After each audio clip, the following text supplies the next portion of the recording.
नमस्कार दोस्तों। देखिए मित्रों, आज हम माध्यमिक शिक्षा बोर्ड की जो 10वीं क्लास की पुस्तक है उसमें ज्योग्राफी का ये लास्ट चैप्टर चल रहा है और आज ये कंप्लीट हो जाएगा, परिवहन और संचार। इसके साथ ही आपकी 10th क्लास की ज्योग्राफी कंप्लीट हो जाएगी।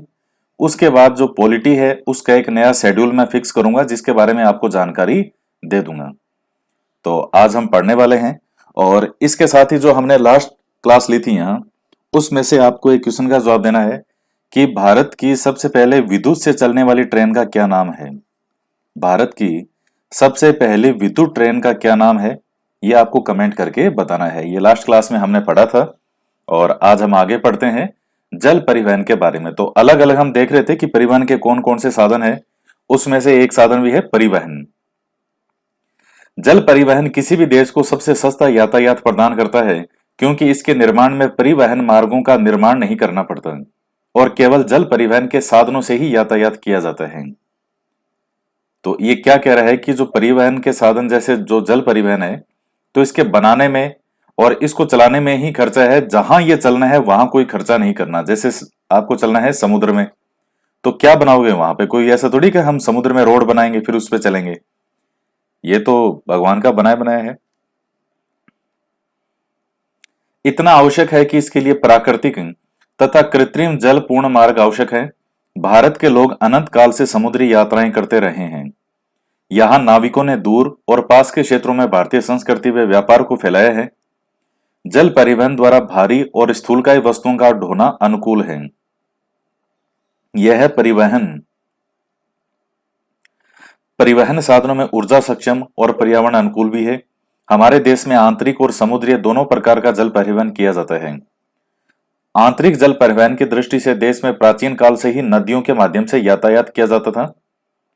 वर्तमान में देश में लगभग 14,500 किलोमीटर लंबा नौ संचालन जल मार्ग है जिसमें नदियां, नहरें, अप्रवाही जल यथा झीलें, संकरी खाड़ियां इत्यादि शामिल है। तो ये कह रहा है कि जो जल परिवहन के साधन है आंतरिक हैं और बाह्य हैं। आंतरिक जल परिवहन जो देश के अंदर जहां चलता है, हमने जो हिस्ट्री पढ़ी थी, इतिहास, उसमें आपने देखे थे कि जल परिवहन के मार्ग थे। जैसे यहां ये नदी थी, गंगा नदी, तो उसमें भी नावें चलती थी, लोग यात्राएं करते थे। भाई बाहर के कंपैरिजन में आप दूसरी जगह से चलने में ये बड़ा सुविधाजनक रहता था।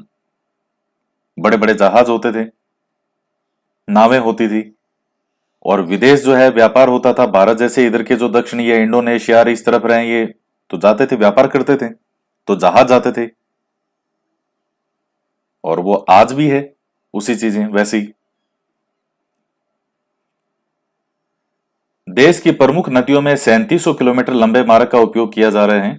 नहरें 4300 किलोमीटर लंबे नौ संचालन मार्ग में मात्र 900 किलोमीटर तक की दूरी या नौकाओं द्वारा परिवहन के लिए उपयुक्त है। वर्तमान में आंतरिक जल परिवहन के माध्यम से लगभग 160 लाख टन माल की ढुलाई प्रतिवर्ष की जा रही है। भारत के 14,500 लंबे नौ संचालन जल मार्ग में से केवल 5,685 किलोमीटर मार्ग ही मशीनीकृत नौकाओं द्वारा तय किया जाता है। भारत के उत्तरी पूर्वी राज्यों में आंतरिक जल मार्ग परिवहन का महत्वपूर्ण साधन है। तो उत्तर पूर्वी की तरफ ये जो आप ऊपर के देखते हैं स्टेट जो है, तो नदियां खूब है वहां और नदियां है भी बहुत गहरी। अब नदियां ऐसी थोड़ी है कि यहाँ, तो अगर आप राजस्थान की बात करें तो राजस्थान के अंदर अरावली के पूर्व की तरफ आपको नदियां मिल जाएगी। पश्चिम की तरफ तो नदियां नाम मात्र की थोड़ी बहुत नदियां हैं, बाकी नदियां तो ज्यादातर पूर्व की तरफ है। और जबकि ऊपर की बात करें, उत्तर भारत की पूर्व की तरफ की जो नदियां हैं, तो विशाल चौड़ी नदियां हैं। गंगा, यमुना, इन जैसी कितनी नदियां वहां है जिनमें ये यातायात किया जाता है। तो हालांकि इसमें से एग्जाम के पॉइंट ऑफ व्यू से अभी इसमें से कुछ पूछा जाने वाला आपका नहीं है। ये केवल आपकी जानकारी के लिए, एक समझ विकसित करने के लिए चीजें हैं। एग्जाम के दृष्टिकोण से कोई ऐसा इसमें ये नहीं पूछता, ये आंकड़े वांकड़े जो हैं। अब आता है राष्ट्रीय जल मार्ग। देश की गंगा, हुगली, यमुना, ब्रह्मपुत्र, नर्मदा, ताप्ती, भांडवी, गोदावरी, कृष्णा, महानदी आदि नदियों द्वारा आंतरिक जल मार्ग की सुविधा उपलब्ध कराई जाती है। तो जैसे मैंने आपको बताया ऊपर, ये नदियां हैं, इनके पार्ट बहुत चौड़ी चौड़ी नदियां होती है। ये जो नदियां देखता है, देखिए मैं एक बार बीपीएससी गया था। बीपीएससी मतलब बिहार पब्लिक सर्विस कमीशन। जैसे यहाँ राजस्थान में अपने आरपीएससी है, तो वहां असिस्टेंट प्रोफेसर का मेरा इंटरव्यू था लेक्चरशिप का, तो वो बिहार की राजधानी जैसे जो पटना है वहां बीपीएससी बना हुआ है पटना में।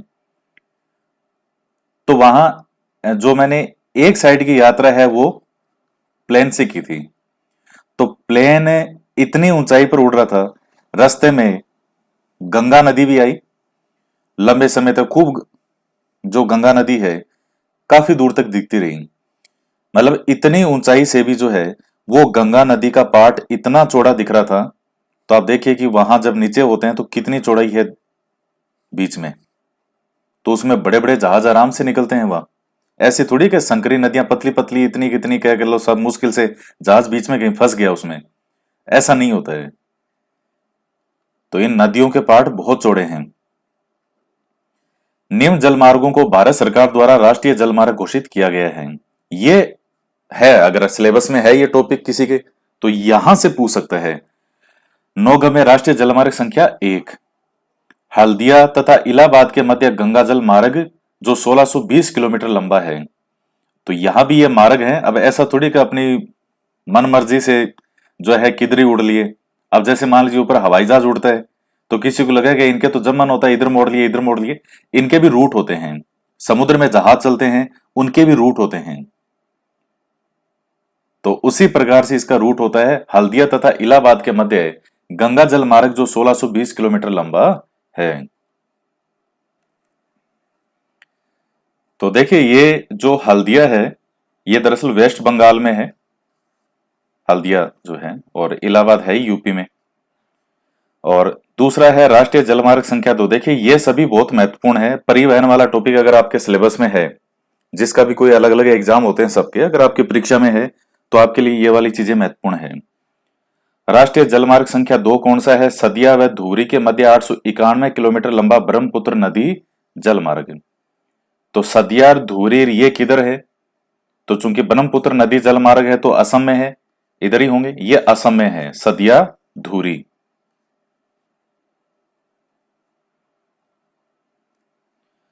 उसके बाद है राष्ट्रीय जलमार्ग संख्या 3, केरल के पश्चिमी तटीय नहर कोटापुरम से कोलम तक उद्योग मंडल व चंपकाश नहरें 205 किलोमीटर लंबा। ये केरल साइड में है, तो 205 किलोमीटर लंबा है। केरल की तरफ ध्यान में रखना आप, ये भारत है तो इस तरफ हो जाएगा ये। फिर है राष्ट्रीय जलमार्ग संख्या 4, काकीनाडा से भरकानन 1100 किलोमीटर लंबा जलमार्ग। तो ये काकीनाडा, ये किधर है? आंध्र प्रदेश। आंध्र प्रदेश में है, तो ये इस तरफ वाले रूट पे हो जाएगा। राष्ट्रीय जलमार्ग संख्या 5, मातई नदी, महानदी के डेल्टा चैनल, ब्राह्मणी नदी और पूर्व तटीय नहर के साथ ब्राह्मणी नदी का विशेष विस्तार 588 किलोमीटर लंबा। तो ये महानदी वाला जो क्षेत्र है उस तरफ ऊपर आ जाएगा ये।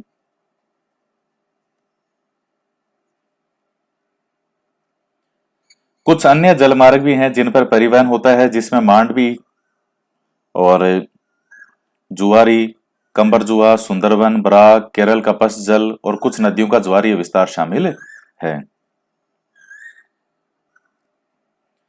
देश की अधिकांश नदियां वर्षा काल के अतिरिक्त समय में प्राय जल की अल्पता का शिकार हो जाती है, जिसके कारण उनमें परिवहन का कार्य रुक जाता है।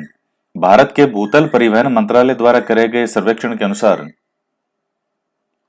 देश में 10 नदी मार्ग ऐसे हैं जहां वर्ष भर पर्याप्त मात्रा में जल उपलब्ध रहता है। तो ऐसे नदी मार्गों को ही राष्ट्रीय जलमार्ग घोषित किया जाता है। तो कुछ मापदंड होते हैं, उसके बाद में ये राष्ट्रीय जलमार्ग घोषित होते हैं। ऐसा नहीं है कि आप इधर से जहाज पर, आपने मान लो जहाज पर सामान लेकर के चल पड़े, आगे जाकर के पता चला इस मोड़ के बाद में का जल है ही नहीं, अब सूखा आ गया, अब कहाँ, ऐसा थोड़ी कि सूखे में चलेगा वो। तो राष्ट्रीय जलमार्ग भी उसी को घोषित करते हैं जो हमेशा लगातार उस पर आवागमन रहे, कभी पानी सूखे नहीं। प्रमुख समुद्री पतन बंदरगाह कौन कौन से हैं, ये बहुत महत्वपूर्ण है। बंदरगाहों पर समुद्री जहाजों के रुकने, ईंधन लेने तथा सामानों को उतारने चढ़ाने का कार्य किया जाता है। जैसे अब ये भारत है तो उड़ीसा के तट पे आप देखेंगे जैसे कौन सा आ जाएगा, पारादीप बंदरगाह है। ये अलग अलग बंदरगाह आपको मिलेंगे। तो जहां यहां से सामान लादा जाता है, लोड किया जाता है, यहां से जाते हैं, फिर वापस यहां आते हैं, यहां उतरता है सामान, फिर आगे ट्रकों से और दूसरी चीजों के माध्यम से भेजा जाता है। भारत की 7,516.6 किलोमीटर लंबी समुद्र तट रेखा के साथ 12 प्रमुख तथा 187 मध्य व छोटे पतन यानी बंदरगाह हैं। तो 12 प्रमुख है, 187 मध्य और छोटे बंदरगाह हैं। ये समुद्र तट रेखा है भारत की 7,516.6।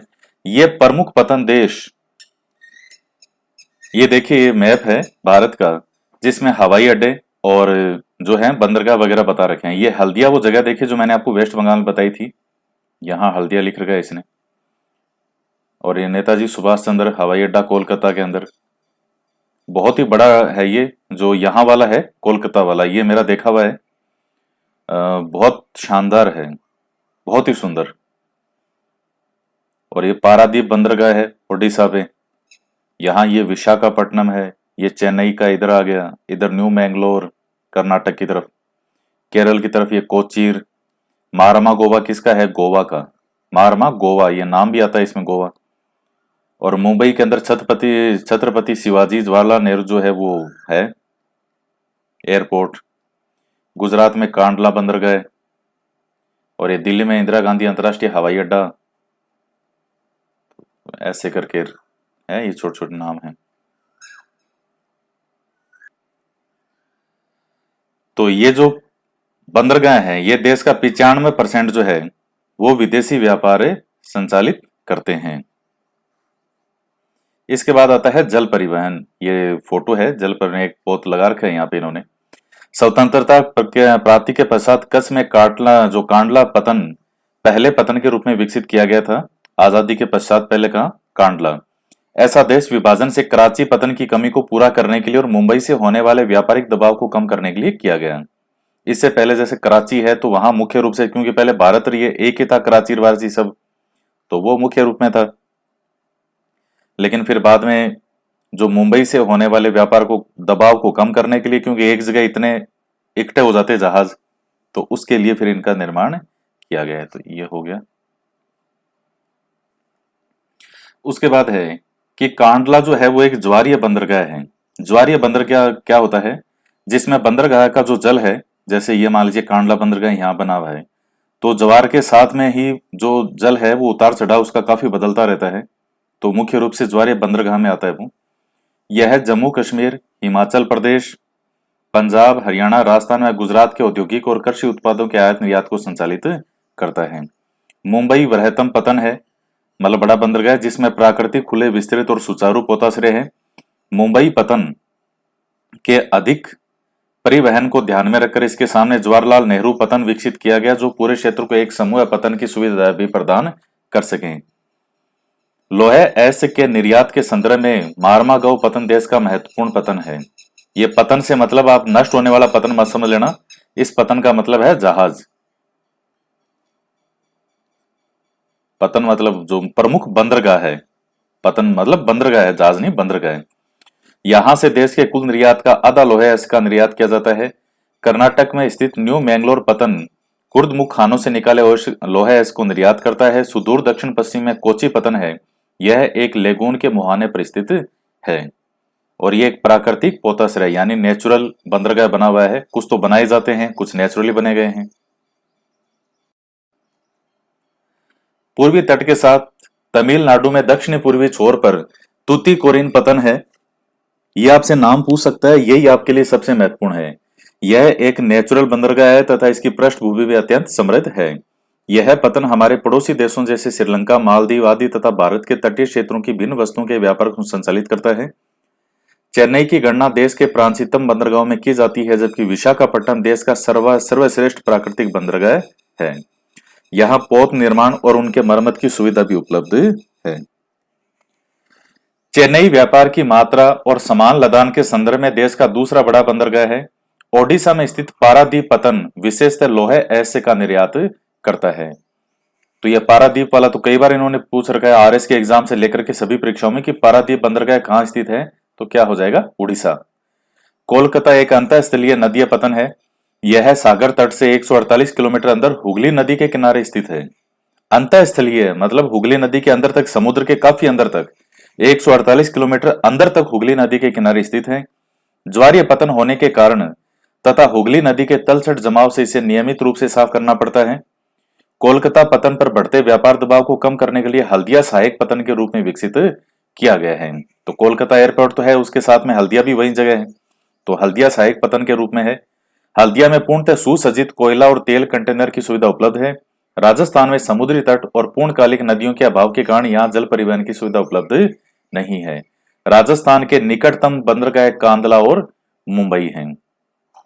तो कांडला बंदरगाह है, ये सबसे पास है। और आगे जाओगे तो फिर दक्षिण में मुंबई की तरफ, पहले कांडला है और इधर जाओगे तो मुंबई महाराष्ट्र में। तो राजस्थान में क्यों नहीं है? राजस्थान में समुद्र है ही नहीं, टच ही नहीं होता, तो राजस्थान में कहां से आएगा? और नदियां जो है वो भी पूर्णकालिक नदियां नहीं है, सूख जाती है अपने, तो आधी चलती नदी सूख जाए बीच में, तो अब वो जहाज लेके गए, कुछ लेके गया, वो बैठा रहो बस। लो साहब, कब बारिश आएगी, कब नदियां भरेगी, कब जहाज उसमें चलेंगे। तो इसलिए इधर राजस्थान में ये चीजें देखने को मिलती नहीं है। आप जैसे वो यूपी बिहार की तरफ चले जाओ, समुद्र तटीय वाले इलाकों में चले जाओ, वहां सारे दिन जहाज ही लते रहते हैं उनके, आपको पानी पानी जहाज ही जहाज दिखेंगे। तो अपने इधर ये सिस्टम अलग है, अपने ये समुद्र वगैरह राजस्थान के टच नहीं है, तो ये चीजें यहां देखने को नहीं मिलेगी। अब आता है वायु परिवहन, यानी उड़न खटोला। वायु परिवहन, वायु परिवहन तीव्रतम, आरामदायक और प्रतिष्ठित परिवहन का साधन है। तीव्रगामी साधन का महत्व भारत जैसे भौतिक दृष्टि से विविधतापूर्ण और विशाल देश में स्वतः स्पष्ट है। इसके द्वारा अति दुर्गम स्थानों जैसे ऊंचे पर्वत, मरुस्थल, घने जंगल, लंबे समुद्री रास्तों को सुगमता से पार किया जा सकता है। तो क्या तेज है, आरामदायक भी है और प्रतिष्ठित परिवहन का माना जाता है कि साहब महंगा होता है। हालांकि आजकल जो है ये कई है, जैसे इंडिगो वगैरह है, ये कई फ्लाइट ऐसी जो निजी रूप से चलती है, तो इनकी रेट तो बहुत कम हो गई। पहले तो जैसे जो भारत सरकार की हैं कई, उनकी काफी ज्यादा होती है, लेकिन ये इंडिगो वगैरह ऐसा है कि एक आम आदमी भी इसको अफोर्ड कर सकता है। तो आजकल रेट ठीक हो गई है, आम आदमी घूम सकता है इसमें। वायु परिवहन देश के दुर्गम भागों को जोड़ने में महत्वपूर्ण भूमिका निभाता है। वायु परिवहन प्रारंभ देश में 1911 में हुआ, जब इलाहाबाद से नैनी के बीच विश्व की सर्वप्रथम डाक सेवा का परिवहन किया गया 1911 में। 53 में इसका राष्ट्रीयकरण किया गया। Indian airlines, Alliance Air, Indian airlines की अनुषंगी तथा कई निजी एयरलाइंस घरेलू विमान सेवा उपलब्ध करवाती हैं। एयर इंडिया जो है वो अंतर्राष्ट्रीय वायु सेवाएं उपलब्ध कराती है। तो मित्रों, इंडियन एयरलाइंस जो ये एयर इंडिया है, इनकी टिकटें काफी महंगी होती है। इंडिगो वगैरह है, उनकी काफी ठीक होती है। जैसे कौन सी स्पाइस जेट आती है, वो क्या स्पाइस जेट है, एक इंडिगो वाली है, उनकी सही होती है रेट। अगर 1-1.5 महीने पहले अगर आप बुक करवाते हो, तो जहां 15 से 20 हजार रुपए लगने चाहिए, वहां 1500 से 2000 रुपए में आपका काम चल सकता है। वो जैसे जैसे दिन पास में आते हैं, इसकी रेट बढ़ती जाती है। पवन हंस हेलीकॉप्टर लिमिटेड तेल और प्राकृतिक गैस आयोग को आपात या आपातिक संक्रियाओं में अगम्य व दुर्गम भूभागों जैसे जैसे उत्तरी पूर्वी राज्यों और जम्मू कश्मीर, हिमाचल प्रदेश और उत्तराखंड के आंतरिक क्षेत्रों में हेलीकॉप्टर सेवाएं उपलब्ध करवाता है। पवन हंस, ये हेलीकॉप्टर का नाम आपने खूब सुना होगा। इंडियन एयरलाइंस देश के आंतरिक भागों के अतिरिक्त समीपवर्ती देशों जो है पास में, नेपाल, बांग्लादेश, पाकिस्तान, अफगानिस्तान, श्रीलंका, म्यांमार, मालदीव को भी अपनी सेवाएं उपलब्ध कराता है। भारत में अंतर्राष्ट्रीय विमानपत्तन प्राधिकरण देश के 4 बड़े हवाई अड्डों मुंबई, कोलकाता, दिल्ली और चेन्नई। तो जो स्वर्णिम जो आप योजना देख रहे थे, सड़क वाली चतुर्भुज योजना, वो भी यही थे, आपस में जोड़ने के लिए वो सड़क मार्ग से। और 4 बड़े हवाई अड्डों का प्रबंध करता है अंतर्राष्ट्रीय विमानपत्तन प्राधिकरण, जबकि राष्ट्रीय विमानपत्तन प्राधिकरण देसी हवाई अड्डों और रक्षा हवाई अड्डों पर असैनिक उड़ान पट्टियों का प्रबंध करता है। देश के विमानपत्तनों को उनके कार्य, विशेषता, महत्व और दी जाने वाली सुविधाओं के आधार पर 4 श्रेणियों में रखा जाता है। पहला आता है जो अंतर्राष्ट्रीय विमानपत्तन, इंटरनेशनल जो है एयरपोर्ट। यहां अंतर्राष्ट्रीय विमान सेवाएं उपलब्ध है। देश के निम्न पत्तन अंतर्राष्ट्रीय विमान सेवाएं उपलब्ध करवाते हैं, जैसे जवाहरलाल नेहरू विमानपत्तन, ये कहां पर है, ये सांता क्रूज हवाई अड्डा मुंबई। सुभाष चंद्र बोस विमानपत्तन, तो ये दमदम हवाई अड्डा कोलकाता। इंदिरा गांधी अंतर्राष्ट्रीय विमानपत्तन दिल्ली, और मिनामकम चेन्नई, तला तिरुवनंतपुरम। तो ये नाम है इन सब हवाई अड्डों के। इसके अतिरिक्त बेंगलोर, हैदराबाद, अहमदाबाद, कोच्चि, तिरुवनंतपुरम, कैलिकट, कोयम्बटूर, नागपुर, पुणे, जयपुर, लखनऊ, श्रीनगर, गोवा, अमृतसर, गुवाहाटी और नेदुमसरी में भी अंतर्राष्ट्रीय विमानपत्तन है। तो ये तो मेन है प्रमुख बड़े बड़े। और अब जैसे ये आपसे नाम पूछ सकता है कि ये कहाँ पर है, कई बार जयपुर वाले का भी नाम पूछ लेता है, तो सांगानेर एयरपोर्ट के नाम से जानते हैं इसको। बाकी जैसे ये सब के अलग अलग हैं, पूछ लेगा मीनाबकम का है तो चेन्नई में, इंदिरा गांधी अंतर्राष्ट्रीय हवाई अड्डा कहाँ पर है, दिल्ली में, ये दमदम हवाई अड्डा या सुभाष चंद्र बोस जो है विमानपत्तन वाला कहाँ पर है, कोलकाता में, सांता क्रूज हवाई अड्डा या जवाहरलाल नेहरू तो मुंबई में।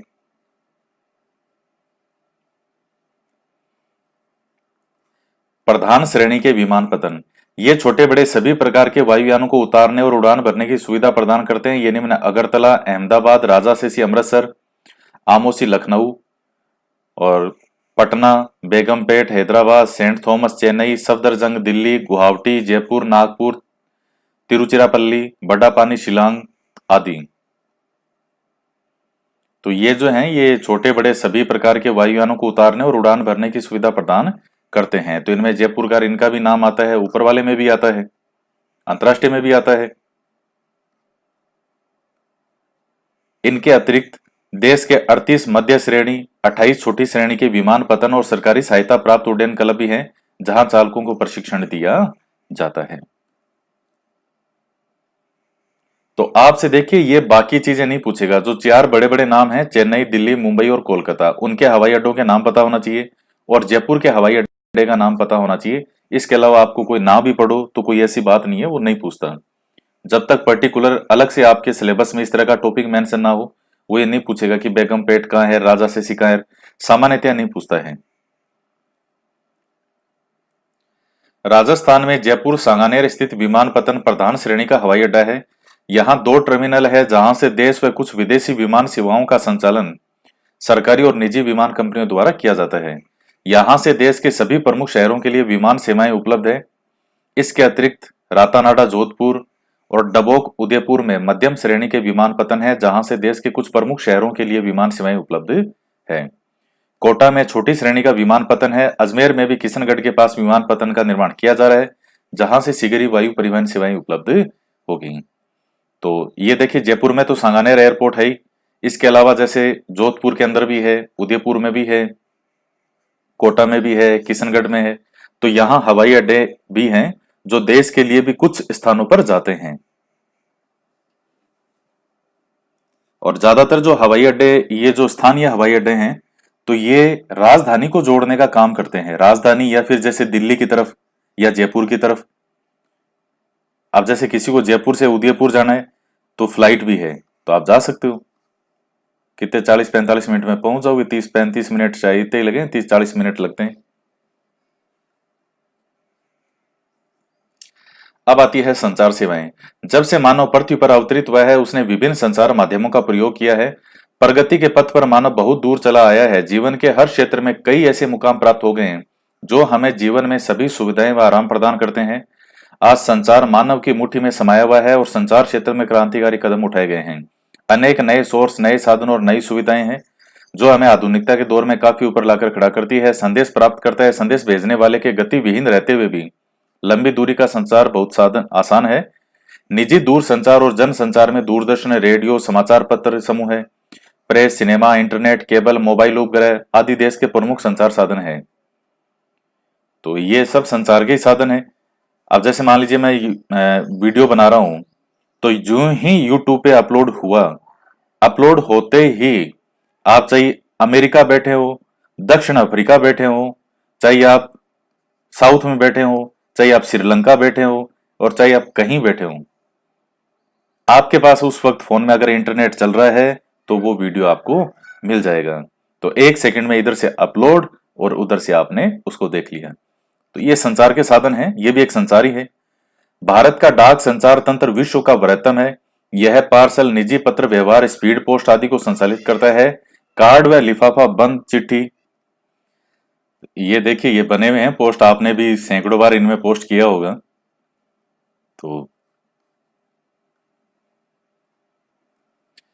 पहली श्रेणी की डाक समझी जाती है तथा इन्हें विभिन्न स्थानों तक बस, रेल, वायुयान और जल परिवहन की सहायता से एक स्थान से दूसरे स्थान तक पहुंचाया जाता है। आधुनिक संचार के साधन में प्रमुखतः टेलीफोन, इंटरनेट और मोबाइल सेवाएं हैं। तो देखिए, ये समय के साथ साथ में संचार के साधन भी चेंज हुए हैं। पहले, आज से अगर आप 15-20 साल पहले देखेगा, तो पहले लेटर जो होते थे उनका महत्वपूर्ण रोल था। आपको जब फोन भी इतने नहीं हुआ करते थे, एक स्थान से दूसरे स्थान पर अगर आपको कोई बात पहुंचानी है, आप बाहर रह रहे हैं, कोई जानकार को, तो पहले लेटर लिखा करते थे, चिट्ठी लिखते थे।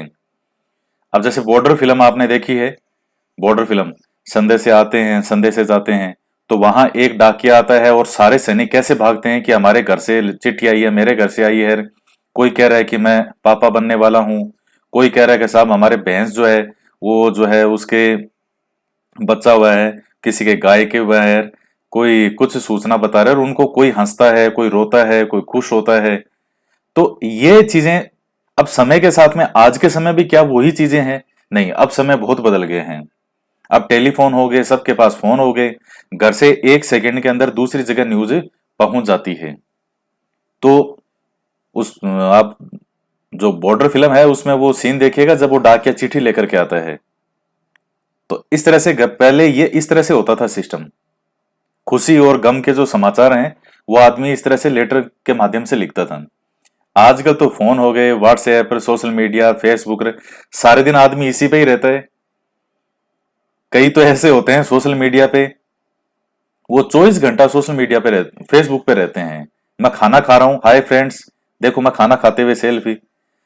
कहीं बाइक पे जा रहा है, हाय फ्रेंड्स, मैं देखो कहाँ जा रहा हूँ, फिर सेल्फी।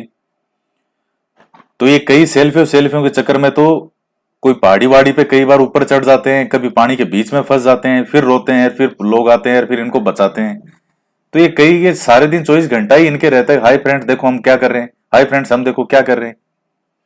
ये एक मानसिक रोग का रूप ले लेता है, ये खुद को पता नहीं चलता, लेकिन दरअसल ये धीरे धीरे एक मानसिक रोग के रूप में बदल जाता है। फिर है इंटरनेट। इंटरनेट की शुरुआत 1969 में हुई थी। उस समय एक सीमित क्षेत्र में ही इन नेटवर्किंग का उपयोग सूचनाओं के आदान प्रदान के लिए होता था। 1972 में ईमेल की शुरुआत ने संचार जगत में क्रांति की शुरुआत की। ईमेल, जो आप ईमेल भेजते हो, ईमेल की सहायता से कोई भी संदेश, सूचना इत्यादि कुछ ही सेकंड में विश्व के किसी भी कोने में भेजी जा सकती है जहां इंटरनेट सेवा हो। ईमेल के द्वारा एक ही संदेश हजारों व्यक्तियों को एक साथ भेजा जा सकता है। इंटरनेट की सहायता से वीडियो कॉन्फ्रेंसिंग की जाती है जो कि कम खर्चीली है, समय की बचत करती है। इसके द्वारा देश विदेश के अलग जगह बैठे कई व्यक्ति सर्वे दर्शक के माध्यम से आपसे वार्तालाप कर सकते हैं। आप देख रहे हैं जैसे अभी वायरस था कोरोना, अभी भी है, तो इस कोरोना वायरस के कारण जो सरकारें हैं, मंत्री हैं, चीफ मिनिस्टर है, प्रधानमंत्री हैं, तो ये सब वीडियो कॉन्फ्रेंसिंग के माध्यम से अपने अपने जिलों में, जैसे मैं राजस्थान की बात करूं, अपने अपने जिलों में जो भी नेता या अधिकारी बैठे हैं वो वीडियो कॉन्फ्रेंसिंग के माध्यम से बात कर रहे हैं एक दूसरे से। तो ये सब क्या है? यही सुविधा का है।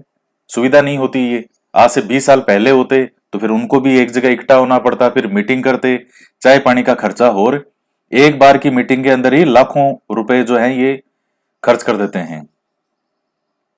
पैसा जनता का है सारा। इंटरनेट के माध्यम से चित्र और चलचित्र भी एक स्थान से दूसरे स्थान पर आसानी से शीघ्रता से भेजे देखे जा सकते हैं। अब ये अपनी बात कर रहा है, मतलब हमारी, कैसे? यूट्यूब के माध्यम से जो है दूसरे स्थान पर फटाफट वीडियो पहुंच जाता है। विश्व के किसी भी कोने में घटित प्रमुख घटना की जानकारी एक स्थान से दूसरे स्थान के व्यक्तियों तक शीघ्रता से पहुंच जाती है। इंटरनेट सेवाएं टेलीफोन लाइनों के माध्यम से ब्रॉडबैंड सेवाओं तथा मोबाइल सेवाओं के 2G, 3G, 4G नेटवर्कों के माध्यम से प्राप्त होती है। अब आता है टेलीफोन। संचार एक महत्वपूर्ण साधन टेलीफोन है। इसका आविष्कार ग्राहम बेल ने किया। इसके पश्चात इसकी कार्य प्रणाली में तेजी से सुधार आया। इसकी सहायता से अलग अलग स्थानों पर बैठे व्यक्ति आपस में बात कर सकते हैं, सूचनाओं का आदान प्रदान कर सकते हैं। टेलीफोन सेवा में एसटीडी, आईएसडी सेवाओं के आ जाने से देश व विदेश में सीधे ही नंबर डायल कर व्यक्ति आपस में बात कर सकते हैं। एसटीडी व आईएसडी सेवाओं में देशों व शहरों के अंकीय कोड निर्धारित हैं जिनमें टेलीफोन नंबर के पहले डायल कर सीधे ही बिना किसी इंतजार के बात की जा सकती है। तो पहले देखिए, जैसे ये इंटरनेट के लिए आप ये फोन पे बात करने के लिए एसटीडी पीसीओ पे जाते थे, वहां फिर बात करते थे। अब आज के टाइम में फोन सबके पास में है, इसी में इंटरनेशनल कॉलिंग भी हो जाती है। अब मान लो आपकी शादी अगर अमेरिका हो गई और आप बैठे हो राजस्थान में जैसलमेर में, तो ऐसा थोड़ी है कि आपकी आपकी लुगाई से बात नहीं होगी, या कोई लुगाई की वहां होगी लड़की की, तो ऐसा थोड़ी उसके आदमी की उससे बात नहीं होगी। फोन है, इंटरनेट, सोशल मीडिया, और बस फोन को कराओ रिचार्ज और बातें करते रहो। तो ये सुविधाएं हैं। टेलीफोन संचार सेवाओं के क्षेत्र में मोबाइल फोन सेवाओं के आविष्कार में एक महत्वपूर्ण क्रांति है। मोबाइल सेवाओं से किसी भी व्यक्ति जो मोबाइल फोन सेवा का उपयोग करता है, से सीधे बात की जा सकती है। मोबाइल सेवाओं द्वारा तीव्र गति की इंटरनेट सेवाएं 3G व 4G उपलब्ध है, जिनके द्वारा वीडियो कॉलिंग सुविधा उपलब्ध है। लेकिन विभिन्न मोबाइल एप्लीकेशन ने भी संचार सेवाओं को आसान और तीव्र बना दिया है, और दिन प्रतिदिन इन सेवाओं से नई तकनीकी का आविष्कार हो रहा है। तो ये दिनों दिन बढ़ती सुविधाएं हैं, और कल को भविष्य में पता नहीं क्या टेक्नोलॉजी आ जाए कि साहब कोई ऐसी चिप बना देंगे कि आपकी बॉडी के साथ ही वो चिप चिपका देंगे।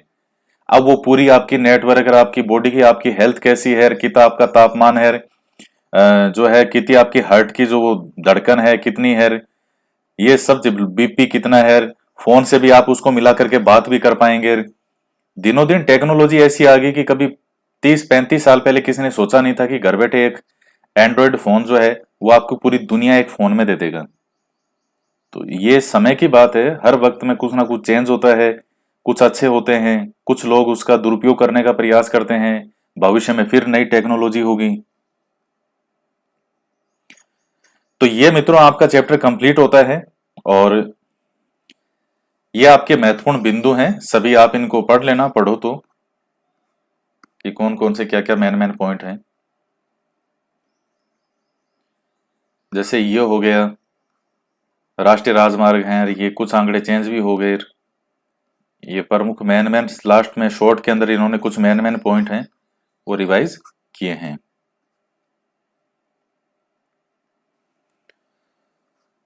तो ये है सब मेन पॉइंट। तो ये देखिए, ये 10th क्लास की जो ज्योग्राफी है आपकी कंप्लीट होती है।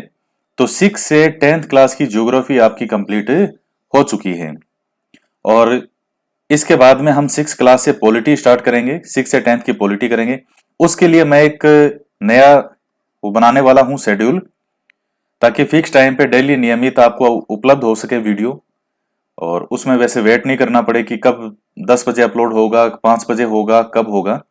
एक फिक्स टाइम कर देंगे, आप अपनी सुविधा से कभी भी देख सकते हैं। अब जैसे कई बच्चे बहुत भोले होते हैं, कोई कहता है सर शाम को 6 बजे करना, अब कोई कहेगा सर शाम को 7 बजे करना, कोई कहता है सुबह 10 बजे करना, कोई कहता है सर मैं उस समय किचन में खाना बनाती हूँ, सर आप बाद में कर देना। तो वो ऐसा थोड़ी है कि जो ही वीडियो का नोटिफिकेशन आया यार, वो जो एक फिल्म आई थी कभी खुशी कभी गम, और वो शाहरुख खान भागता हुआ ही आता है वो हेलीकॉप्टर से, तो जो ही वीडियो का नोटिफिकेशन गया और आप सारे काम छोड़ के और फटाफट वीडियो ओपन करके उसको देखने लग गए। भाई आपकी सुविधा है, आप जब चाहे देखो, हमें हमारे हिसाब से अपलोड करने दो, हम वो करेंगे जो सबसे एक बेस्ट टाइम होता है।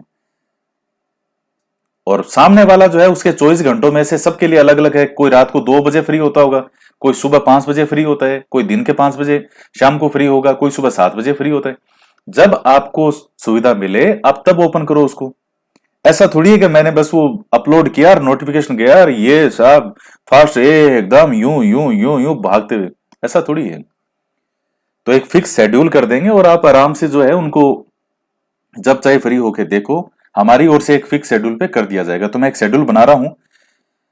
तो 6 से 10th आपकी हिस्ट्री कंप्लीट होगी, 6 से 10th ज्योग्राफी कंप्लीट होगी। अब 6 से 10th आपकी पॉलिटी करवाएंगे, और उसके साथ ही देखिए जो एसएसटी की टेट सीरीज चल रही है उसमें 6 से 10th हिस्ट्री के चैप्टर आपके कंप्लीट हो गए थे। 6 से 10th में जो ज्योग्राफी है इसमें 9th का ज्योग्राफी का जो चैप्टर है, 9th की आधी ज्योग्राफी का हो गया, और 1-1.5 चैप्टर और बचा है। आधा चैप्टर तो करवा दिया क्योंकि चैप्टर बड़े हैं 9-10th के, तो एक चैप्टर के 2-3-4 ऐसे पेपर बन रहे हैं। तो उसमें 9th जो है वो आधी होगी ज्योग्राफी, और 4-5 टेस्ट पेपर 9th के और बनेंगे, फिर 10th की ज्योग्राफी भी आपकी इसमें कंप्लीट हो जाएगी। फिर 6 से 10 जो पॉलिटी है उसके टेस्ट पेपर अपलोड करेंगे। ये जब हो जाएगा टेट सीरीज में, तब उसके बाद जो आपकी रीट के यूनिट वाइज 6 वो पहली से 12, 1 से 12 जो यूनिट है एसएसटी की, जो 60 क्वेश्चन आते हैं, उनके यूनिट वाइज अकॉर्डिंग टू पूरी तरह से रीड, वो फिर बाद में अपलोड करेंगे जब ये चीजें ऐप पे कंप्लीट हो जाएगी। तो जो विद्यार्थी मेरे साथ साथ में यहाँ वीडियो देखता है और टेस्ट सीरीज में फिर टेस्ट पेपर सोल्व करता है और टेस्ट सीरीज को डेली रेगुलर क्वेश्चन देखता है उनको, तो उसका एक नियम निर्माण होगा, एक जबरदस्त जीके तैयार होगा। उसके बाद में फिर आपको कुछ भी पढ़ने में जो है ज्यादा तकलीफ नहीं होगी, आप बहुत इजीली कर पाओगे। लेकिन उसके लिए ये चीजें सब करनी पड़ेगी, क्योंकि मुझे पता है कुछ विद्यार्थी वहां जैसे सिर्फ टेस्ट पेपर ही देखते हैं, बहुत सारे ऐसे हैं जो वीडियो नहीं देखते यहाँ पे, कई ऐसे हैं जो खुद अभी आरपीएससी किताबें बिल्कुल भी पढ़ने का कष्ट 1% ही नहीं करते। तो वही बात है, जब आप अपने अकॉर्डिंग काम करोगे तो फिर तो क्या कह सकते हैं, सबसे बेस्ट तरीका तो जो मैं बताता हूं वो फॉलो करें, और बहुत से विद्यार्थी फॉलो कर भी रहे हैं और उनको जो फायदे हो रहे हैं खतरनाक, वो ही जानते हैं। तो आज के वीडियो में इतना ही। वीडियो को लाइक करें, शेयर करें। पॉलिटी का टाइम टेबल मैं जल्दी ही आपको बताऊंगा, उसके बाद रेगुलर वो चालू हो जाएंगे। तो मिलते हैं नेक्स्ट वीडियो में एक नए टॉपिक के साथ। जय हिंद, जय भारत।